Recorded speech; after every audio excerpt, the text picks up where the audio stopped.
Hello ഹൃദയപൂർവ്വം എന്ന ചിത്രത്തിൻ്റെ ഇന്ന് മൂന്നാം ദിവസത്തെ അതായത് ഇന്ന് ശനിയാഴ്ച ദിവസത്തെ കേരള ബോക്സ് ഓഫീസ് കളക്ഷൻ റിപ്പോർട്ടാണ് നമ്മൾ നോക്കാൻ പോകുന്നത്. വീഡിയോയിൽ മുൻപ് വീഡിയോ ലൈക്ക് ചെയ്യുക, ചാനൽ സബ്സ്ക്രൈബ് ചെയ്യുക.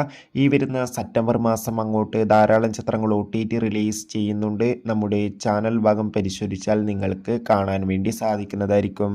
സത്യനന്ദിക്കാടിൻ്റെ സംവിധാനത്തിൽ മോഹൻലാൽ, മാളവിക മോഹൻ, സിദ്ദീഖ് എന്നൊക്കെ പ്രധാന കഥാപാത്രങ്ങളായെത്തി ആഗസ്റ്റ് 28 റിലീസിനെത്തിയ ചിത്രമായിരുന്നു ഹൃദയപൂർവ്വം. ചിത്രത്തിന് ഇപ്പോഴും നല്ല മികച്ച പോസിറ്റീവ് റെസ്പോൺസ് തന്നെയാണ് പുറത്തുവന്നുകൊണ്ടിരിക്കുന്നത്. അതുകൊണ്ട് തന്നെ ഏവരുമേറെ ആകാംക്ഷയോടെ ചിത്രത്തിൻ്റെ കളക്ഷൻ റിപ്പോർട്ടും അറിയാൻ വേണ്ടി കാത്തിരിക്കുകയാണ്. ഫൈനലി ചിത്രത്തിൻ്റെ കേരള അതായത് ഇന്നത്തെ ശനിയാഴ്ച ദിവസ കളക്ഷൻ റിപ്പോർട്ടും പുറത്തുവന്നിരിക്കുകയാണ്. ഇന്ന് മൂന്നാം ദിവസം അത്യാവശ്യം മികച്ചൊരു ബുക്കിംഗ് ആയിരുന്നു കേരളത്തിലുണ്ടായിരുന്നത്. അതുകൊണ്ട് തന്നെ ഇന്നും ഏകദേശം 3.5 കോടിക്കടുത്ത് കളക്ഷൻ നേടിയെടുക്കാൻ വേണ്ടി സാധിക്കുമെന്ന് ട്രാക്കിംഗ് റിപ്പോർട്ടുകൾ സൂചിപ്പിക്കുകയാണ്.